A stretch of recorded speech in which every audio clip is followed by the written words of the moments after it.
Squad, besties, my people, happy Thursday, almost the weekend. We are literally so close, and I'll tell you what, I really could use a weekend this week. It has been a long one. I can't really tell you what I'm working on quite yet, but I've been getting up super early every morning and working on a big project for a few hours every morning, starting at 6:30 most mornings. And so I'm just like exhausted. Then I have a whole day of work. Then we end up streaming at night, which is the highlight of my day. So I am packing like 3 jobs into one job right now, and it is a crazy schedule, but it is always the best part of my day to get to come hang out with you guys and talk about all of the crazy fun things going on in the world. Tonight's topic is not so fun, but it is crazy. So I'm excited to jump right into it. If you guys are clicking on this link and you found me, maybe you're new from my Instagram, because I know there's a lot of people over there, or you saw somebody else share this and you have no idea who I am. It is a pleasure to meet you. My name is Isabel Brown. I'm an independent content creator and live streamer, giving you a Gen Z perspective into everything that is going on in the world every day. It is Women's History Month. It's March, and instead of kicking off Women's History Month talking about this yesterday, we ended up pushing it to today.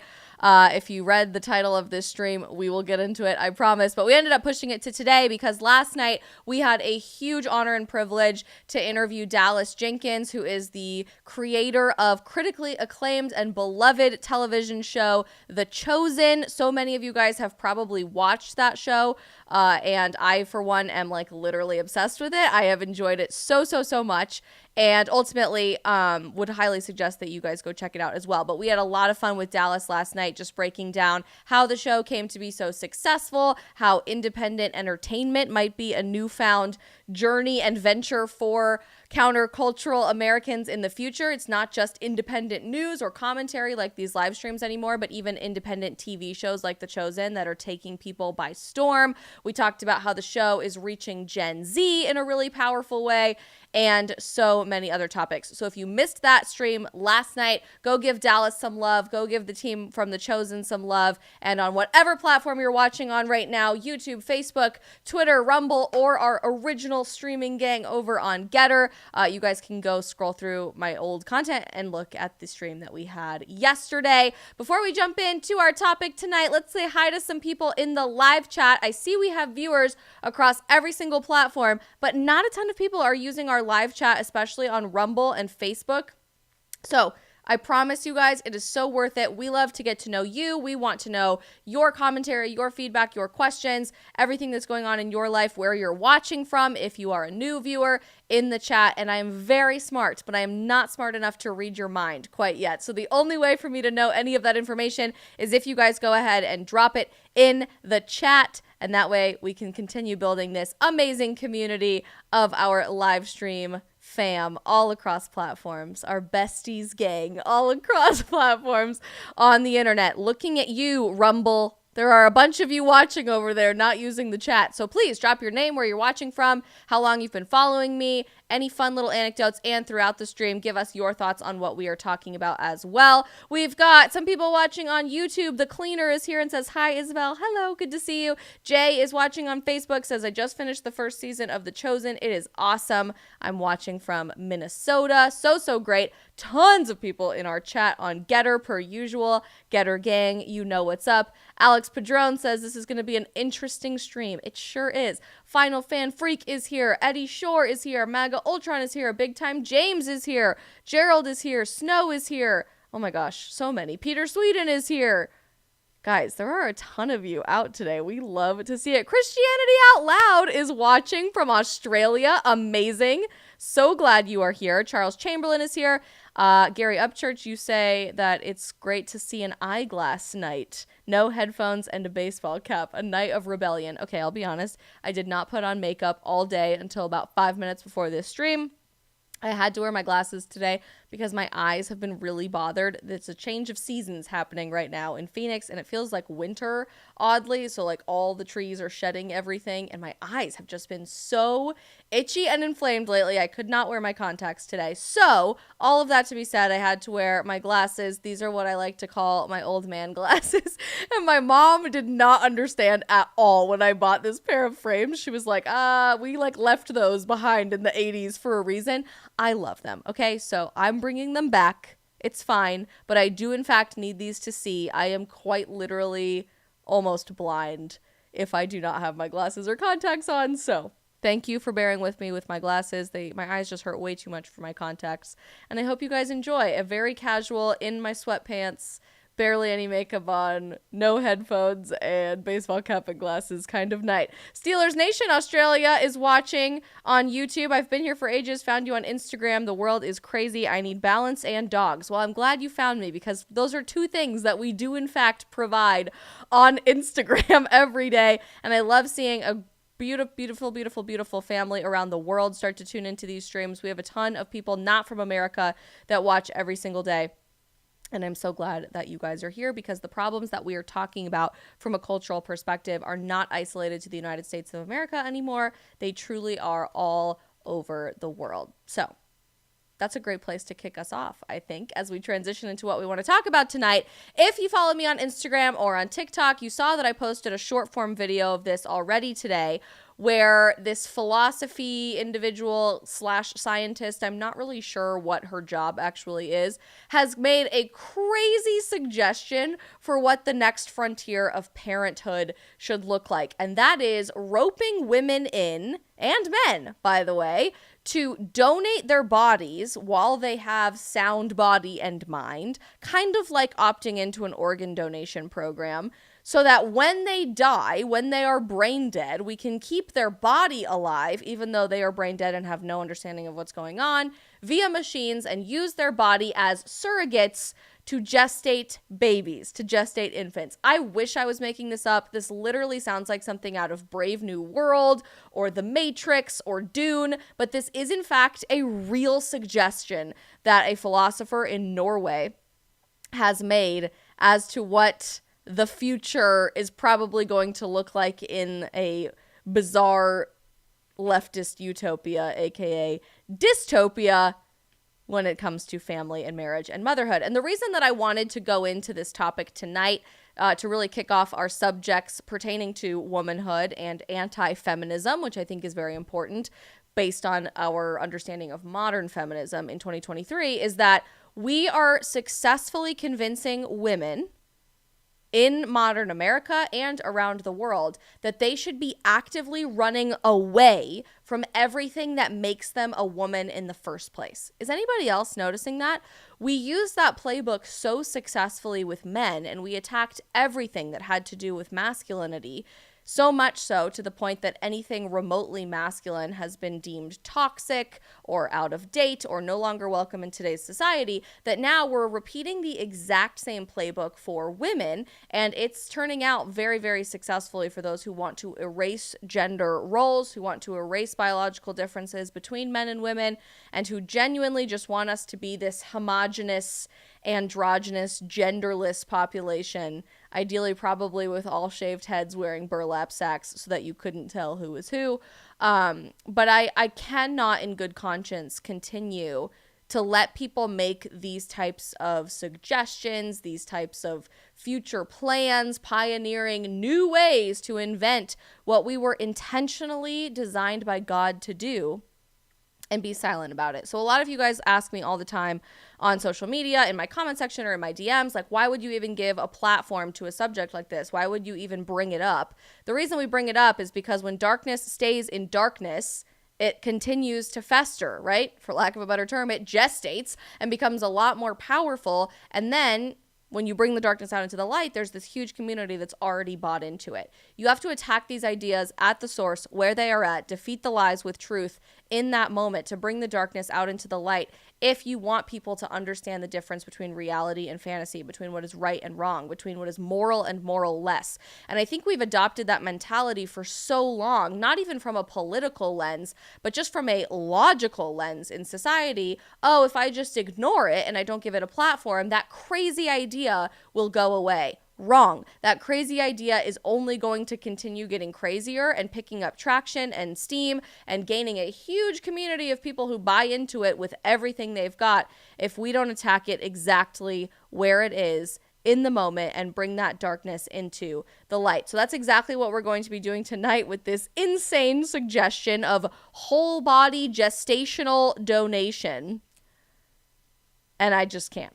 I first saw this mentioned in an article from our amazing friends at Evie Magazine. I don't know if you guys have ever read Evie Magazine articles or are even aware of what their brand is, but basically it's creating a sane, genuinely pro-woman's magazine. And I've done some freelance writing for them. I absolutely love their team. They are doing all the best things in the world to try to bring sanity back to the world of women's empowerment rather than letting feminism run amok. And they published an article about this, and I literally could not believe that it was true. I thought maybe that it was satire for a minute, but it wasn't. They in fact linked the original article that was written by this individual in a peer-reviewed medical journal, the Theoretical Medicine and Bioethics Journal, that was published last November. And I decided to read through it today just for kicks and giggles. Like, it couldn't be that crazy, right? This woman genuinely doesn't want brain dead people growing babies so that other people don't have to have stretch marks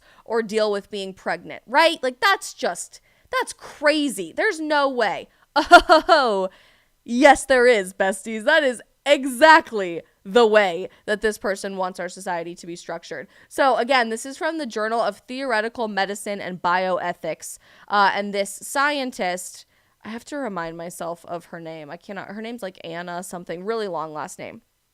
Published this article last November in 2022 on what she likes to call a concept of whole body gestational donation. This is not, to my knowledge, at all in actual practice across the world right now in medicine. This is a theoretical proposition for what this could look like in the future, but either way is not a great look. Like, it's actually just pretty freaking psycho, if you ask me. Anna. There's her name right there. Anna's, I don't know how to pronounce that. If anyone can speak Norwegian in our chat, please let me know how to pronounce her last name. But this woman is wildin', let me tell you what. So she goes on to start this article of whole body gestational donation by saying that it offers an alternative means of gestation for prospective parents who wish to have children but cannot. And here's the catcher, right? Because I think most people would probably say, I don't really have a problem with surrogacy if it's for parents who like genuinely cannot get pregnant on their own, but they really want to have a baby and adoption doesn't work out for them or whatever. Genuinely, that's what people typically happen to say. And I've always said that as well. Here's the asterisk on that sentence where I think we have a problem. Like, I see a potential issue in the bioethics of what this might look like. Prospective parents who prefer not to gestate. In other words, parents who want to have babies but don't want to deal with the inconvenience of pregnancy themselves. They don't want the stretch marks. They don't want to go through childbirth. Maybe they don't want to have sex, which is odd. I don't know, right? But this is a trend that we're seeing across the board. Like, celebrities from all different industries and walks of life have started to use surrogacy as a reason to not be pregnant but have the kid still. And I really have no problem with surrogacy personally if it's for parents who genuinely cannot carry that child to term. For example, I know a lot of people personally who had cancer or a really horrible disease in their 20s, and they had to have a hysterectomy. So they like literally could not carry a child. They didn't have a womb to carry a child. And so they would ask people in their own life, like their sister or their best friend or whatever, to carry their baby for them. I really don't have a problem with that. But where I am starting to see a massive ethical dilemma, and frankly, crossing the line ethically, that very few people are wanting to talk about, is this idea of like renting someone as a surrogate instead of dealing with being pregnant yourself. Like if you want a baby, if you want to be a mom and you don't want to be pregnant, those are two things that really do go hand in hand. And if you really don't want to be pregnant and you want to be a mom, why don't you consider adoption? Because there are countless, hundreds upon hundreds of thousands of children who desperately need people to love them, who need a family, who need a stable home that can give them a stronger future and a better future. And instead, we're saying, nah, I think I'll just like implant my child in another woman and pay her a bunch of money because I don't want to get fat and I don't want to be tired and I don't want to give birth. That just sounds like a lot of work, and I don't want to do that.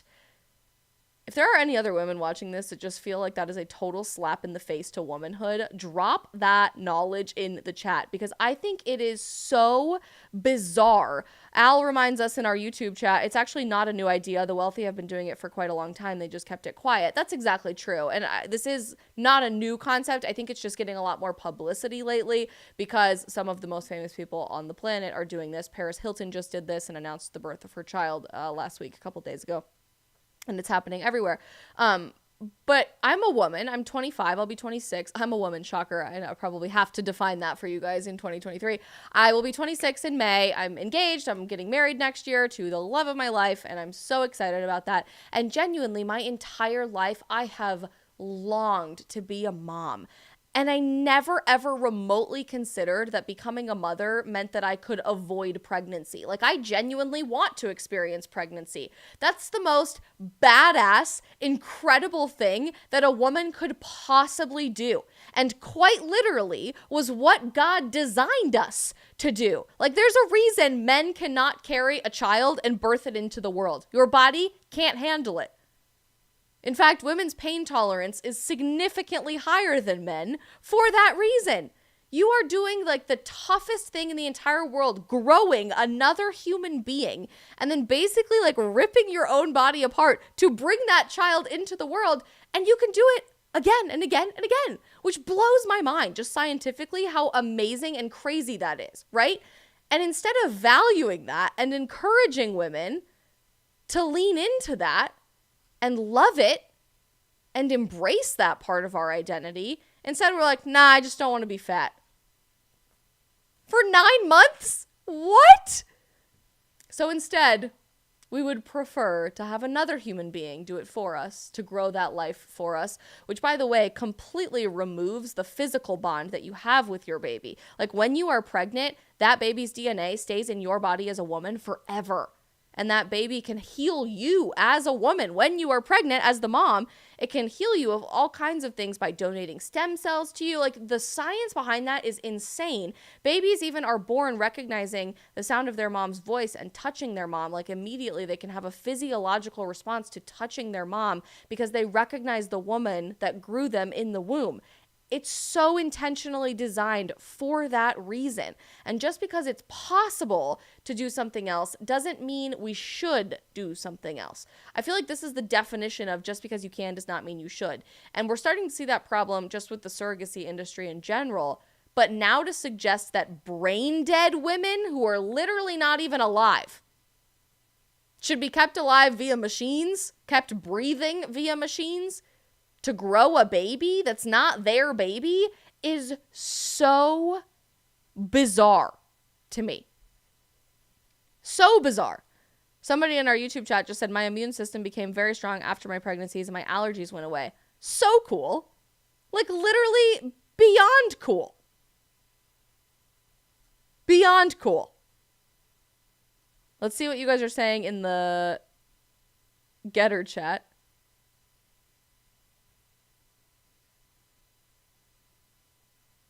Alex says, wanting a child but not wanting to get pregnant actually sounds really selfish. John Little says, I look better in these glasses than Dwight Schrute. Thank you. Do appreciate that. Yeah, it is selfish. This is an unbelievably selfish thing, but I think we can assume that selfish is going to reign king. The selfish behavior is going to reign king when we constantly live in a me instant gratification society. We don't want to put our body through 9 months of difficult growth to see a reward. We'd rather just have somebody else do it and we'll deal with it later and then we'll just instantly get the baby, right? Because we live in a selfish society. We are taught to embrace self-love, to embrace our own priorities, to put ourselves first all the time. And that is not leading to a wholesome or fulfilling lifestyle for anyone. For anyone. It seems plausible, this scientist is saying, that some people would be prepared to consider donating their whole bodies for gestational purposes, just as some people donate parts of their bodies for organ donation. So generally speaking, this woman is saying that you should be able to donate your body while you are of sound mind and body before you die, knowing that you are going to give your body to gestate another human being, to be the incubator for another human being. The exact same way that you sign up for organ donation. The difference is with organ donation, you're kept alive for a few hours while they harvest all of your organs and then they sew you back up. This is keeping someone alive, I don't know, are we even just doing one pregnancy here? Potentially indefinitely to grow babies, which is so weird and very Dr. Frankenstein to me. There is obviously no medical reason why initiating such pregnancies would not be possible. In this paper, I explore the ethics of whole-body gestational donation. I consider a number of potential counter-arguments, including the fact that such donations are not life-saving and that they may reify the female reproductive body. I suggest that if we are happy to accept organ donation in general, the issues raised by whole-body gestational donation are differences of degree rather than of substantive new concerns. In addition, I identify some intriguing possibilities, including the use of male bodies, thereby circumventing some potential feminist objections. Okay, so just to be clear, now we're not even just using females and their uteri while they are dead to grow a baby. We're actually going to use brain dead men to gestate and grow a baby. How, you might ask? I had the same question. So I started scrolling down and they cite back all of these other papers that are saying potentially we could circumvent all the moral problems of this. This conversation has really been happening since 2000, which is crazy. She talks about brainstem death. She talks about consent, and we'll come back to consent in a second. But I really want to go down to where she specifically mentions how we would do this with men. Oh, I skipped it. Because it's wild. Here it is. The previous person who ever suggested this in the year 2000 implies that only women can gestate. And I know what you're probably thinking. Now we call them birthing people, and men can also grow babies now. Like, we've accepted this in society. No. She's literally talking about biological men growing a baby. How? I suggest that brainstem dead men would also have the potential to gestate, meaning that the pool of potential donors is further increased and that certain feminist concerns might be assuaged. I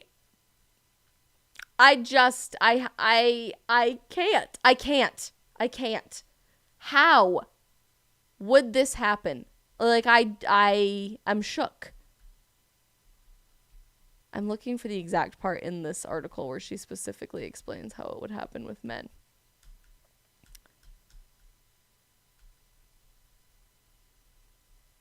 Why can I? Oh, I gotta go back up. I think I found it.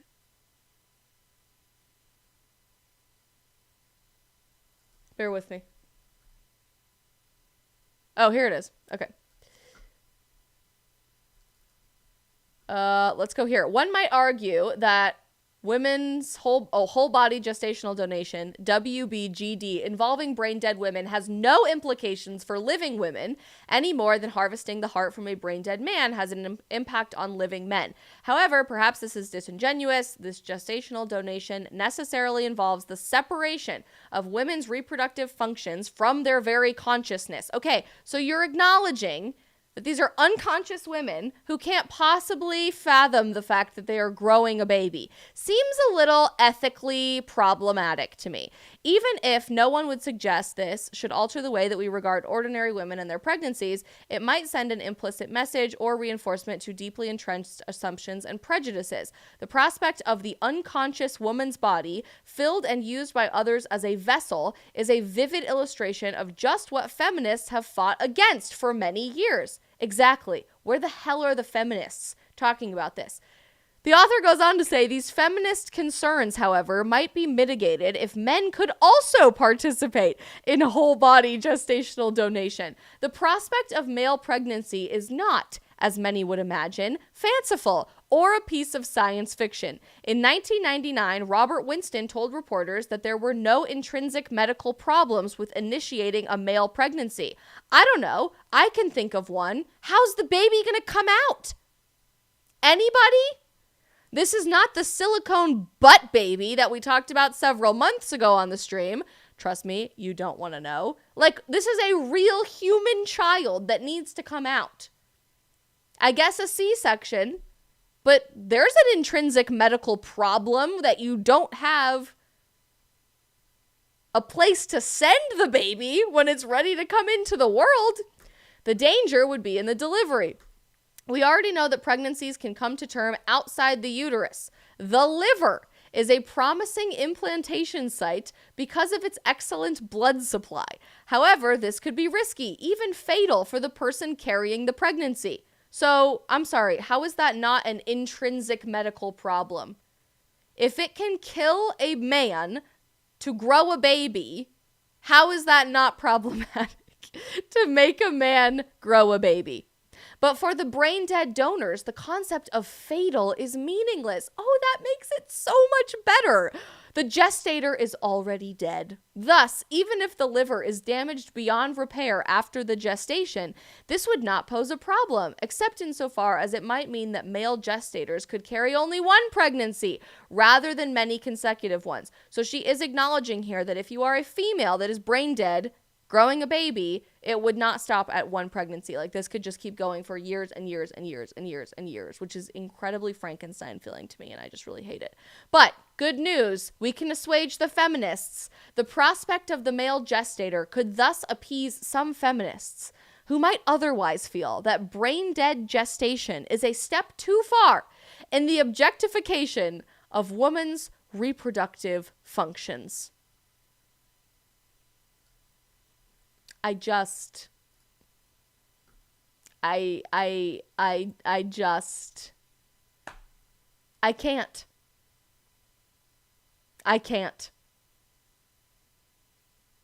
Al says if they're suggesting it, it's probably already been tested in some places. That's a very scary thought, but I'm sure that is a potential. May's page on YouTube says producing babies in comatose women will most assuredly be used for evil and horrific deeds. Exactly. And that's the point that I want us to take away from this conversation, right? And yes, Steelers Nation Australia on YouTube, the world is so upside down. It is absolutely upside down. The point that I want us to walk away from this conversation with is this. Even if this was being introduced for all the right reasons, for making it easier for parents who genuinely cannot carry a baby to have a baby, and surrogacy was somehow illegal otherwise, and this was the only way to do it. Even if this was introduced under the most moral circumstances possible, what then?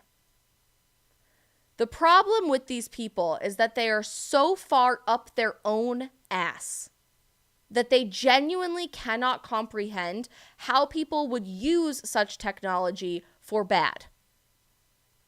They live in such an idealistic, utopian fantasy land in their head that they don't even remotely foresee the ethical problems associated with something like this.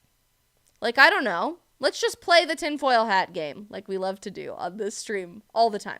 Let's play the tinfoil hat game.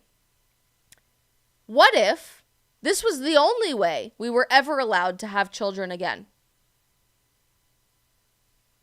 What if women and men suddenly started disappearing and showed up as brain dead so that they can be used as a factory churning machine to just grow babies? What if a black market started developing for something like this? What if the artificial womb facility that we talked about a couple of weeks ago on the stream, go look it up, it is psycho if you haven't already, called Ecto-Life, was somehow in congruence with this, and we started practicing eugenics on these babies? No one would object to abortion of these children. Who has the parental rights?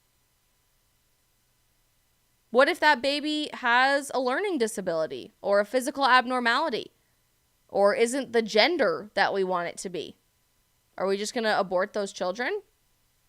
Then we have more dead people on our hands.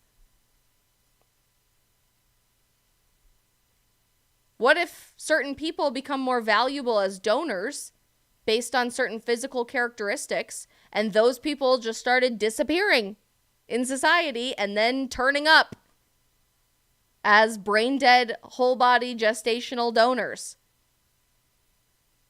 They don't think about the what if. They never do when they introduce stuff like this. And that's where the problem lies, right? Because this idealistic utopian society that these people think of in their minds does not exist. And the really unfortunate reality that I don't think any of them like to confront is that we do not live in a utopian world.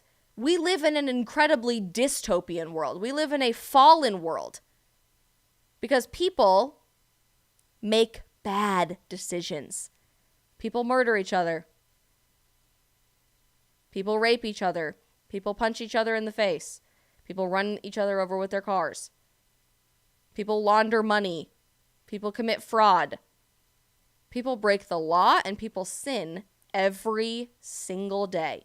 And if you don't think something as bizarre as controlling the functions of another person's body, potentially indefinitely after they're dead to grow new babies, wouldn't be used for bad, hello? Wake up!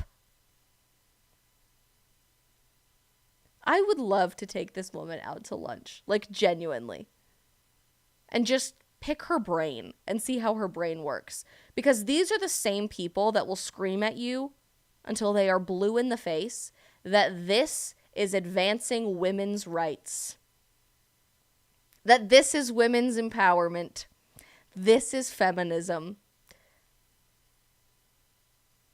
And all of a sudden we've arrived at a time where The Handmaid's Tale is not those crazy pro-lifers trying to save people's lives. It's the people alleging that you are doing that, literally creating a system or advocating for a system of women's dead bodies being used to grow babies. Does no one see the irony in this other than me? Al says, I think they have thought of all the dystopian stuff. Well, there you go. There you go. Maybe they have. Maybe they have. FJR Fie Soleil says it all goes back to the root of all evil, money. This could absolutely be a money-making machine for people and is certainly worthy of our consideration. Alex Padron says modern feminism is cancer in our Getter chat. Obed PH says, hi, Isabel, in the Rumble chat. Hello. Hi. Glad to see you. Glad you're using the chat. Daniel Maynard says, it looks like they took the plot of Demolition Man and used it as an instruction book. Yep. Yep. They look at these movies and these books and the crazy conspiracy theories that everybody puts out there as an instruction manual, and that's what they want to turn into reality. And I, for one, don't want to live in a society where that is true. I'd rather not. I don't know about you guys, but it's getting a little crazy out here, particularly with our complete erasure and hatred for gender. And it's only going to keep getting crazier. Tonight's stream is going to be a little short because tomorrow we have a very fun stream to round out the week with a fun topic, so get excited. I hope you guys really enjoyed our guests earlier in the week. If you missed Benji and Dallas, go back and rewatch those. They are absolutely phenomenal conversations, and I could not recommend them enough. I do want to shout out our amazing friends at Public Square. You guys know them. You love them. If you don't already know them, now is the time to get to know freaking Public Square. We absolutely love this company, and they are doing all of the amazing things that we should see more of in the business model of America. This is an online marketplace of tens of thousands of businesses that share your values and your perspective on the world. They are pro-America, pro-freedom, pro-faith, pro-family, pro-everything. Everything that you love and you're not finding with most companies that you are spending all of your money at right now, you can replace all of those companies in your life with who is on Public Square. I'm going to drop the link in the live chat right now. If you are a small business owner,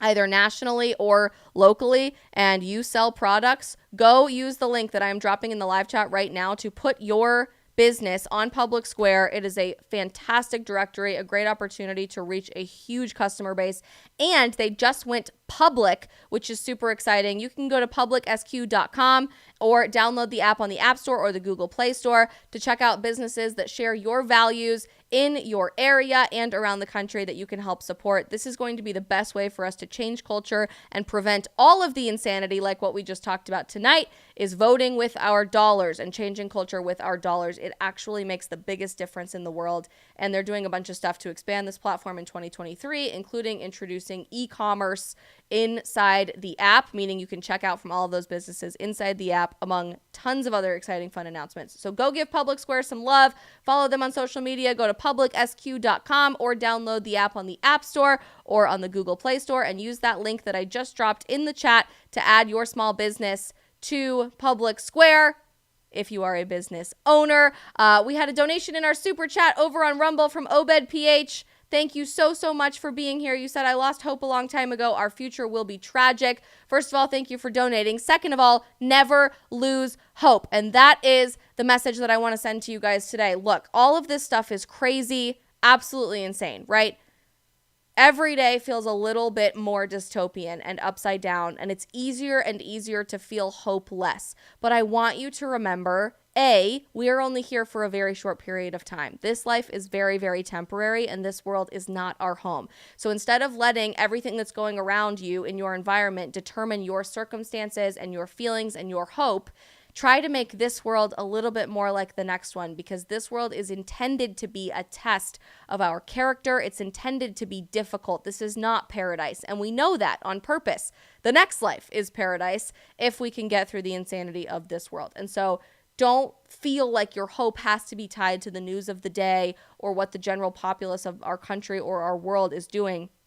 That's not reality, and reality is very much us getting up every day and having faith in something that is bigger than this world. And B, just because all the insanity is happening doesn't mean we have to put up with it. And that's why we do streams like this. That's why you should be speaking up in your communities. You should be raising your hand in your high school classroom or your college lecture. You should be speaking up in your church community. You should be talking about these things with your kids. You should be bringing this up around the family Thanksgiving dinner table. You should be posting about this on your own social media, even if you don't have a ton of followers and blue check marks and the opportunity to go on the news or host a live stream. Wherever you can speak truth into this world that's rejecting the very concept of truth, we all have not only the opportunity, but the obligation to do that. Otherwise, this does become normalized. And that's exactly how we've gotten to 2023 America, where we can't recognize anything, right? We literally think that up is down and down is up, and men are women and women are men, and right is wrong and wrong is right every single day. But we don't have to let it continue going in that direction if we're willing to stand up and to be brave and to fight back against it with the truth. So do not lose hope, Obed PH or anybody else who is watching this stream across platforms. Our hope is not in this world. our faith is in something much, much bigger than this world where we don't have any of these problems. May's page donated in our live chat, super chat as well. Thank you so much over on YouTube. So grateful for each and every one of you. These streams are totally free. They will always be free to watch. Do me a huge favor though, as an independent creator, and hit that subscribe or follow button on whatever platform you're watching on right now. It makes all the difference in the world. And genuinely, I never ask for it, but for all of you who do donate in our super chats on YouTube or Rumble, I am so unbelievably grateful for you, and it makes a huge difference in my life. So thank you for your generosity. We got a fun stream coming up for you tomorrow, and I am super pumped because tonight is Morgan Wallen's new album Eve and Attack on Titan Eve. So I'm just like living the freaking dream tonight. Get excited, get pumped. All kinds of fun stuff coming on the stream tomorrow night. Be good people, tell the truth, love each and every one of you, and I'll see you tomorrow night.